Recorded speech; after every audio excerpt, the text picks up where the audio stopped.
नमस्कार, मैं आपका होस्ट एंड दोस्त सिकंदर और आप देख रहे हैं पॉलिटिकल न्यूज। दोस्तों, जैसा कि आपको मालूम है कि पॉलिटिकल न्यूज लगातार राजनीतिक चर्चाएं करता रहता है और इसी कड़ी में देखिए गोहाना में हम पहुंचे हैं और आज गोहाना में हमारे साथ सुधीर मलिक हमारे साथ जुड़े हैं जो कि बीजेपी से मंडल अध्यक्ष हैं, जिनसे चर्चा करने के लिए हम यहाँ पर आए।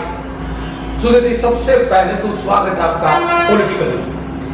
सिकंदर जी, बहुत बहुत धन्यवाद और मेरी तरफ से आपको और आपके चैनल के जितने भी दर्शक हैं सबको शुभकामनाएं और मेरी तरफ से सबको प्रणाम। सुधीर जी, सबसे पहले आपकी बात करेंगे। सुधीर की हम बात करें, बड़ौदा हल्के से आप आते हैं, मिर्जापुर खेड़ी आपका गांव, तो कहीं ना कहीं क्या लगता है आप राजनीति में जिस तरीके से आए हो, हमारे दर्शक भी ये जानना चाहेंगे कि राजनीति की तरफ आपका रुख कैसे हुआ, किस तरीके से आप जो है राजनीति में संलग्न।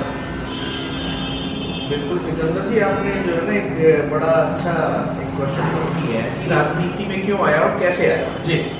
अगर मैं अपने राजनीतिक सफर की बात करूं तो मैं किसी पार्टी से या किसी इंसान से या फिर किसी समुदाय से ऐसे जुड़ने की कोशिश नहीं करी थी जी।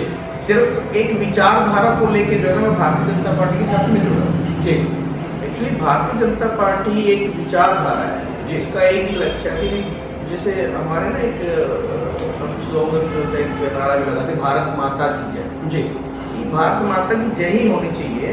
हमें जो कुछ भी करना अपने सर्वोपरि देश सर्वोपरि हमारे लिए होना चाहिए। पहले देश सर्वोपरि, उसके बाद में आता सब। तो एक विचारधारा है हमारी कि हम देश में क्या क्या कर सकते हैं। जी। जैसे अगर हम अपने प्रधानमंत्री माननीय नरेंद्र मोदी जी की बात करें, जी। अकेला भारत में नहीं, पूरे विश्व में जी। हर एक इंसान को नरेंद्र मोदी जी के बारे में पता है, उनकी विचारधारा क्या है, जिस तरीके से वो सिर्फ और सिर्फ अपने देश के बारे में सोचते चलते हैं, देश के विकास के बारे में सोचते चलते हैं। तो उसी विचारधारा के साथ में जुड़ के हमारे अंदर भी एक जनता की हम भी देश के लिए कुछ करें, कुछ कर सकें। तो ये हमारा सौभाग्य है कि पार्टी ने हमें एक दायित्व दिया है, मंडल अध्यक्ष का दायित्व मेरे पास है जी। तो कोशिश यही है कि पार्टी की नीतियों पे चल के जो पार्टी की विचारधारा है उसको मैक्सिमम लोगों तक पहुंचा के संगठन का विस्तार कर पाएंगे, कोशिश यही है। देखिए, यही कहना है सुधीर जी का कि पार्टी की विचारधारा को जितना हो सके लोगों तक पहुंचाने का काम करें। क्या लगता है सुधीर जी, अभी जिस तरीके से आपने विचारधारा की बात की, बीजेपी जिस तरीके से चल रही है, हालांकि मोदी सरकार तो जिस तरीके से चल रही है अच्छे काम किए, इससे डिनाई नहीं किया जा सकता, इनकार नहीं किया जा सकता। लेकिन सर अभी बात थोड़ा सा किसान के मुद्दे पर भी करें, क्योंकि आप पार्टी से जुड़े तो आपसे सवाल तो लाजमी जरूर। तो क्या लगता है किसान जिस तरीके से 3 अध्यादेश आप लोग लेकर आए, कानून है ये, तो किस तरीके से आप इसको देखते और कहीं न कहीं क्या कमी रही? आप मानते हो कहीं ना कहीं कि किसान भाई समझ क्यों नहीं पा रहे हैं? क्योंकि मोदी ने कहा था कि वो किसानों की आय जो है वो दुगनी करें और कहीं ना कहीं उन्होंने पहल भी की इस चीज़ के लिए। तो कहाँ कमी लगता है सर, कहाँ रह गई कि लोगों तक आप लोग अपनी बात जो है वो अच्छे से पहुँचा नहीं पाए? देखिए सिकंदर जी, आज तक का अगर हम इतिहास उठा के देखें जी, जब से देश आज़ाद हुआ है तब से लेके आज तक जी, किसानों के बारे में किसने कितना सोचा, सभी को पता है। जी। अभी सपोज करो एक कानून जो बना हुआ है जिसके तहत हम चले आ रहे हैं, ये जरूरी तो नहीं कि सभी चीज़ें वो मानव हित में हो, किसानों हित में हो, तो आज तक जो नहीं हो पाया नॉर्मली ऑन एन एवरेज अगर हम भारतीय किसानों की बात करें जी, जो पर एकड़ जो जमीन है अपने ऑन एन एवरेज तो 2.5 एकड़ के करीब 2-2.5 एकड़ के करीब पर किसान के पास आती है। टोटल 61 करोड़ किसान करते हैं सर, अगर मैं आपको बता दूं। बिल्कुल करते हैं, बट जो एवरेज है ना एग्रीकल्चर लैंड जो है जी, वो इतना लैंड अपने हिस्से में आता है जी, किसान को। जी, जी। मतलब जैसे काफी, जैसे आप डेवलप्ड कंट्रीज की बात करेंगे वहाँ पे 10,000 एकड़ के मतलब बड़े किसान होते हैं। जी, जी। तो हमारे तो काफी छोटे किसान। तो अगर इनके हित के बारे में अगर हम सोचा है, जैसे जब अटल बिहारी वाजपेयी प्रधानमंत्री बने थे उससे पहले क्या होता था, किसान सोसाइटी के थ्रू लोन लेते थे जी, कुछ अमाउंट मिलता था उनको, और कई बार दिक्कत आ जाती है, वो अपनी इंस्टॉलमेंट टाइम पे नहीं कर पाते थे, तो क्या होता था पुलिस वाले उठा के वो ले जाते थे।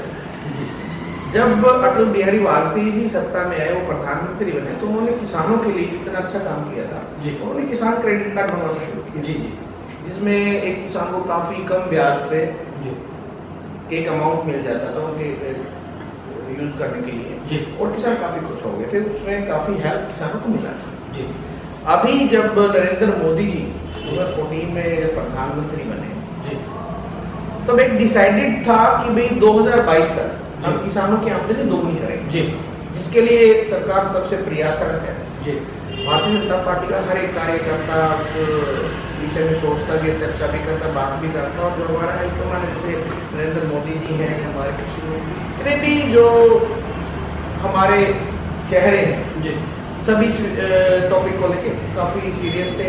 और इसीलिए जो 3 कानूनों की अगर हम बात करें, 3 कानून किसान की आमदनी को बढ़ाने के लिए लेके आया ताकि किसान खुशहाल हो। जी अभी लोगों को काफी गुमराह किया गया है, जैसे विपक्ष करते ही क्या, विपक्ष का तो काम, अगर विपक्ष मुद्दा नहीं उठाएगा तो वैसे समाप्त हो जाएंगे। लेकिन विपक्ष की तो एक और जिम्मेदारी है सर, अगर सरकार अच्छा काम करती है तो उसका तो उनको सपोर्ट करना चाहिए ना, विपक्ष के लिए भी तो देखो, इसके बारे में अगर सभी अपने दायित्व को समझ के उसका निर्वहन करने लग जाए तो हमारा देश बहुत ही जल्दी एक सुपर नेचुरल पावर हो जाएगा। जी। तो मैं तो बल्कि आपके चैनल के माध्यम से रिक्वेस्ट करता हूँ कि आप, अगर कोई देश हित की बात हो रही है जी, अगर देश हित में कोई भी कानून लेके आ जा रहा है जी। तो कृपया करके उसका सहयोग करें, जी। ना कि उसका बहिष्कार करना, जी। जिसके लोगों को सिखाएं। जी तो अगर मैं तीनों कानून की बात करूँ, पहला कानून क्या बोलता है? जी पहले क्या होता था, किसान अपनी फसल को अकेला सिर्फ मंडी में बेचने के लिए बाध्य होता था। जी अगर किसान अपनी फसल को मंडी से बाहर बेचना चाहता था तो गैर कानूनी होता, क्योंकि उसको बोलते थे भाई तू मंडी टैक्स की चोरी कर रहा है, तो इलीगल काम है, जी वो नहीं बेच पाते थे। अभी हमारी सरकार ने जो कानून बनाया है उसमें क्या किया है, अभी मंडी टैक्स को खत्म कर दिया है। किसान चाहे तो मंडी के अंदर फसल बेचे, किसान चाहे तो मंडी के बाहर बेच सकता है, वो गैर कानूनी नहीं रहा है। अब आपने कहा, मैं बीच में रोकना चाहूंगा सर, आपने कहा कि मंडी के बाहर बेचे या मंडी के अंदर बेचे, ये आप लोगों ने कर दिया है, ऑप्शन बाउंडेड नहीं रहा, वो एक विकल्प दिया है। विकल्प दिया है। लेकिन किसान भाई तो दिमाग में बिठा के बैठे हैं कि मंडियां ही खत्म कर दी जाएगी। नहीं, मंडियां खत्म कैसे कर दी जाएगा? अगर आप आपके बजट की भी बात करें तो 1000 करोड़ के करीब का जो बजट है, मंडी को अपग्रेड करने के लिए जो क्यों वो करेगी सरकार जी। अगर मंडियों को खत्म कर दिया तो ये कोई मतलब कहने वाली बात नहीं, कहने को कुछ भी कह वर्बली में कुछ भी बोल दो।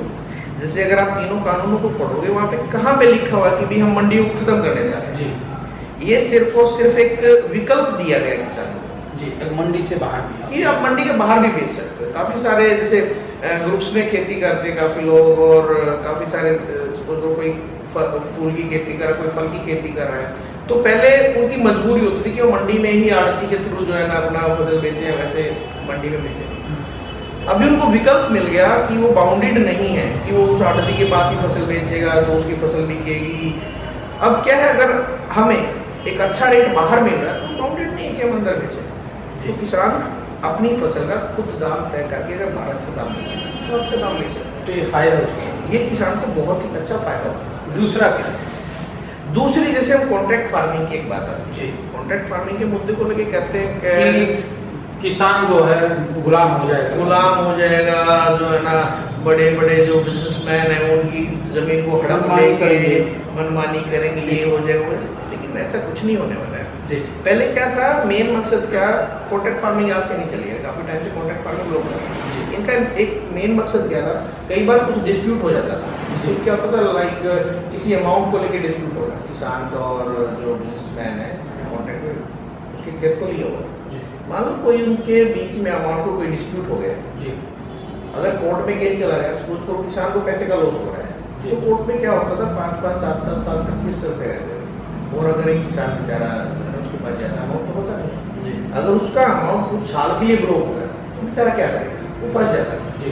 तो गवर्नमेंट ने क्या किया कि सबसे नजदीक हमारे पास जो मजिस्ट्रेट अथॉरिटी होती है वो किसके पास, एसडीएम के पास। तो गवर्नमेंट ने एक किसान की हेल्प के लिए कि भाई आपको ज्यादा परेशान ना होना पड़े, आपको एसडीएम होता है तो एसडीएम के पास जाओ और एसडीएम 1 महीने में जी। सारा सोल्यूशन करके दे देंगे। जी। फिर उनको बरगलाया गया कि भी जो पूंजीपति है जी। एसडीएम को जो वो खरीद लेंगे, ये कर देंगे, वो कर देंगे और ज़्यादा किसानों को नुकसान हो जाएगा। जी। फिर जैसे नरेंद्र सिंह तोमर जी ने भी कहा है और नरेंद्र सिंह मोदी जी ने भी कहा है जी कि इसमें हम फ्लेक्सिबल हैं। जी। अगर आपको लगता है कि भाई ऐसे के थ्रू नहीं होना चाहिए तो हम फास्ट ट्रैक कोर्ट बना देते हैं। जी। सरकार अगर किसी मुद्दे को लेके किसानों की कोई शंका है, जी। दिमाग में शंका है कि भाई ये ऐसा नहीं होना चाहिए, ऐसा होना चाहिए, तो हम उसको फ्लेक्सिबल हैं उसको अमेंड करने के लिए। वैसे संशोधन तो आप लोगों ने किए, संशोधन करने के लिए हमने मना कर दिया है। जी। कभी मना किया ही नहीं है, क्योंकि जो कानून बनाया है, जो कानून बनाए हैं वो किसान के लिए ही तो बनाए हैं। जी। उसको हम नुकसान थोड़ी ना देंगे। और ये तो सिर्फ और सिर्फ बेचारे किसानों को बरगलाया गया है कि आपकी जमीन को हड़प लिया जाएगा। एक किसान जो है ना अपने बच्चों से भी ज्यादा प्यार अपनी जमीन से करता है। जी। हमारे अगर हरियाणा की बात करना, जैसे डोले बोलते हैं, बाउंड्री होती है, मेड़ होती है, तो मेड़ के ऊपर यहाँ पे जो है ना काफी बड़े बंगले हो जाते हैं और यहाँ पे तो पूरे जमीन की बात आ गई। जी। जी। जी। तो ये सिर्फ और सिर्फ बेचारों को बरगलाया जा रहा है। जी। हमारे किसान की गलती नहीं है। जी। जी। कि आप अगर आपकी फसल जमीन के ऊपर बात आएगी तो आप स्वाभाविक है कि आप जो है ना प्रतिक्रिया व्यक्त करोगे। जी। लेकिन आपके चैनल के माध्यम से भी मैं कोशिश कर रहा हूँ कि भाई उनसे अपील कर रहा जी। हूँ कि जो कानून बनाए गए हैं वो सिर्फ और सिर्फ किसान के फायदे के लिए बनाए गए जी। हैं। इनमें किसान का कहीं पे भी अहित नहीं किया गया है। जी बिल्कुल। देखिए सुधीर जी का बिल्कुल अच्छे तरीके से उन्होंने समझाया कि किसान उनका यही कहना है। देखिए मोदी ने 2022 तक कहा था कि किसान की आमदनी दुगनी करी और इसके लिए कहीं ना कहीं कदम उठाए, और जब कदम उठाए तो उन कदमों का विरोध जो है वो क्यों हो रहा है, कहीं ना कहीं इसमें भी हमें राजनीति नजर आती है। सुधीर जी कह सकते हैं? बिल्कुल सिकंदर जी, राजनीति तो है जी। ही। देखो अगर मैं पर्टिकुलर अपने हरियाणा वासियों की बात करूँ, जी। जब यहाँ पे किसान जो इस मुद्दे को लेके खड़े हुए हैं, जिन कानूनों की बात हुई, जब हमारे यहाँ पे लागू भी नहीं हुए थे, जी। तब से इसका विरोध कांग्रेस पार्टी वालों ने शुरू कर दिया था। जी। कि भाई अगर ये कानून आ गए ना तो किसान बर्बाद हो जाएगा, ये तो काले कानून है, ऐसा है वैसा है। फिर एक बात और बोलते थे कि जहाँ जहाँ पे हमारी सरकार है, जी। जैसे पंजाब में इनकी सरकार है, तो ये कहते हैं अमरिंदर सिंह जी ने इतना अच्छा काम किया जी। कि भाई अगर कोई एमएसपी से कम फसल खरीदेगा जी। तो जो है ना उसके ऊपर कार्रवाई होगी, उसकी एफआईआर वगैरह भी होगी और उसमें फाइन भी लगेगा। जी। अगर ये कानून अमरिंदर सरकार ने लागू ही नहीं किए थे, तो जब 26-27 नवंबर को जो पंजाब वाले चले तो उसका मकसद क्या था? जी। सपोज करो अगर हमारे स्टेट ने कानून को लागू ही नहीं किया तो हमारे स्टेट वाले क्यों जाएंगे? क्यों जाएंगे? कोई तुक नहीं बनता ना। जी। जी। तो सिर्फ और सिर्फ सारा पॉलिटिकल फंडा था। जी। किसानों को सिर्फ बेचारों को मोहरा बनाया गया है। जी। इनके जो बोलते हैं ना कंधे में रख के बंदूक चलाई गई है। जी। अब जैसे जैसे किसानों को समझ में आ रही है, जी। वो बड़े प्यार से जो है ना इसका स्वागत कर रहे हैं। ये बड़े अच्छे कानून हैं। बड़े अच्छे कानून हैं, किसान जो है धीरे धीरे समझ रहे हैं। तो सुधीर जी ये तो किसान की बात हुई।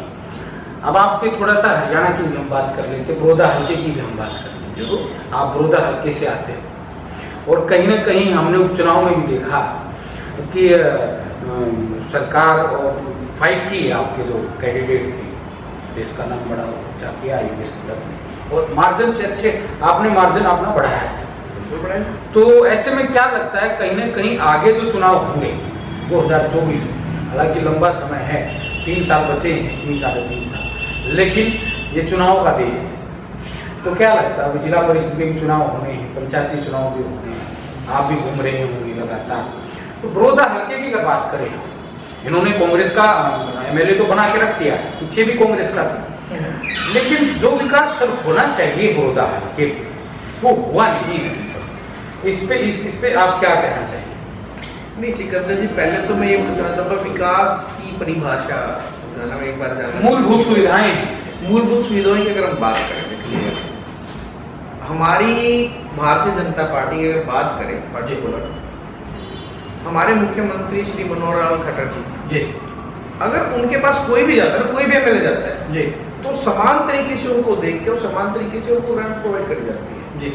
अगर मैं ईगो लेके, सपोज करो मैं कांग्रेस का कोई एमएलए बन गया और मैं अपनी ईगो लेके उनके पास नहीं जाऊंगा जी, तो हल्के की रिस्पॉन्सिबिलिटी तो आप लोगों की है ना। जी, जी। और दुर्भाग्य हमारे हल्के वालों का क्या रहा है कि ये विपक्ष में बैठे हैं, आज तक इन्होंने हमें सेवा करने का मौका कम दिया है। मौका कम दिया। और अभी भी जो भी विषय अगर हमारे किसी अधिकारी के पास जाता है, हमारे किसी नेता के पास जाता है, तो भरपूर उनकी मदद की जाती है।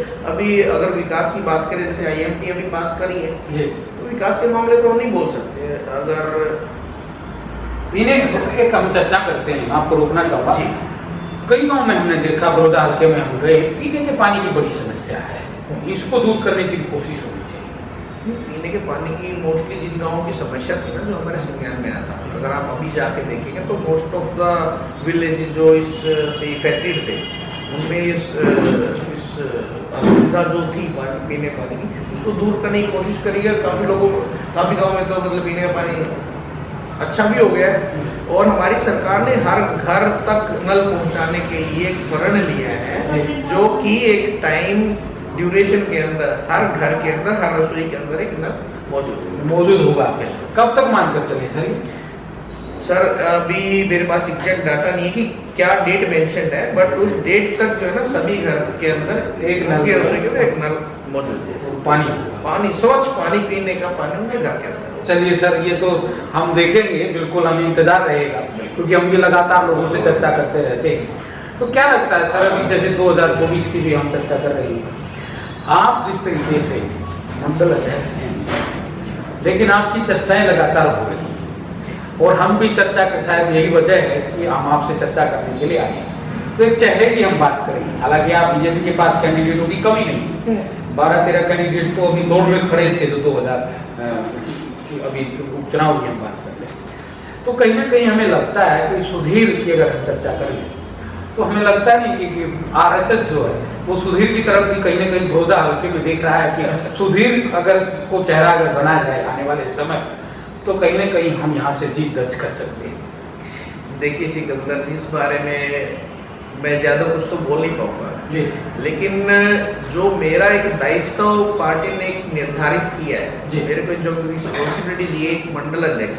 जी, और मेरा दायित्व एक ही बनता है कि पार्टी की जो विचारधारा है, जी, पार्टी की नीतियों पे चलते हुए अपने संगठन का विस्तार करना है। जी, बाकी जो हाईकमान ऑर्डर करेगा, जी, जो दायित्व देगा, उसको हम भरपूर तरीके से निभाने के लिए हर समय तत्पर खड़े हैं। यानी कि कह सकते हैं अगर बीजेपी आगे अपना कैंडिडेट बनाए, तो आपको जो अपनी जो है उनकी पूरी तैयारी के साथ जो है।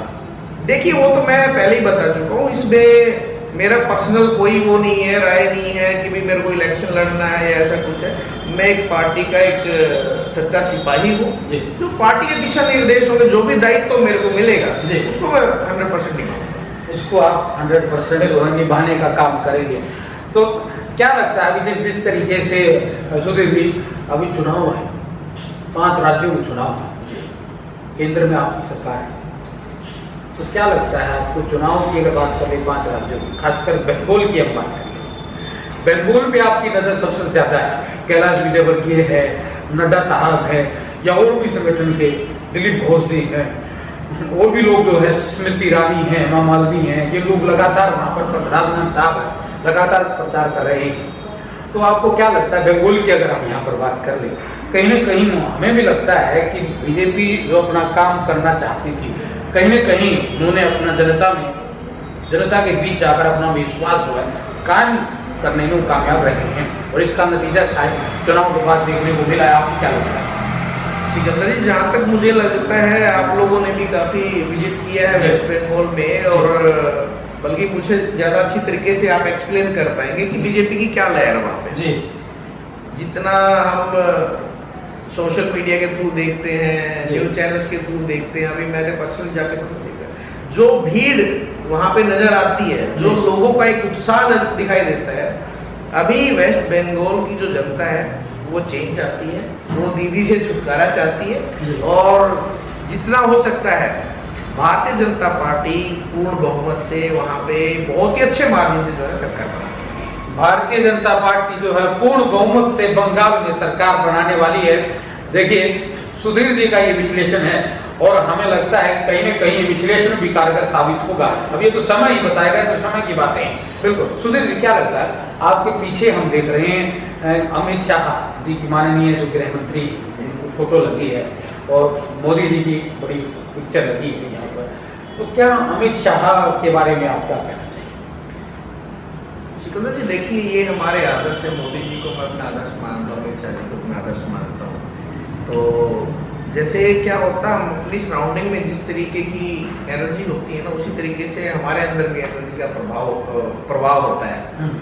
तो इन लोगों से जिस तरीके से प्रेरणा मिलती है, इन फोटो से इस तरीके से प्रेरणा मिलती है कि एक अलग उत्साह होता है और दिल के अंदर एक ही जज्बा होता है, जो देशभक्ति का जज्बा होता है ना, वो इनको देख के और कुछ दिमाग में नहीं आता, सिर्फ और सिर्फ देश सर्वोपरि, यही चीज दिमाग में है, यही चीज दिमाग में रहती है। तो क्या लगता है सुधीर जी, जाते जाते आप मीडिया के जरिए, पॉलिटिकल न्यूज के जरिए अपने क्षेत्रवासियों को या हरियाणा वासियों को क्या संदेश आप देना चाहेंगे? देखिए, आज की जो स्थिति है, जिस तरीके से हमारे किसान भाइयों को बरगलाया गया है, इन 3 कानूनों को लेके बरगलाया गया है, तो मैं आप सभी से हाथ जोड़ के एक विनम्र अपील करता हूँ कि एक बार इन कानूनों को आप जानने की कोशिश करें। हम भी आप लोगों के बीच में आके डिस्कस कर रहे हैं, बैठकों में बैठ के वार्तालाप कर रहे हैं, ओके में बैठ के वार्तालाप कर रहे हैं।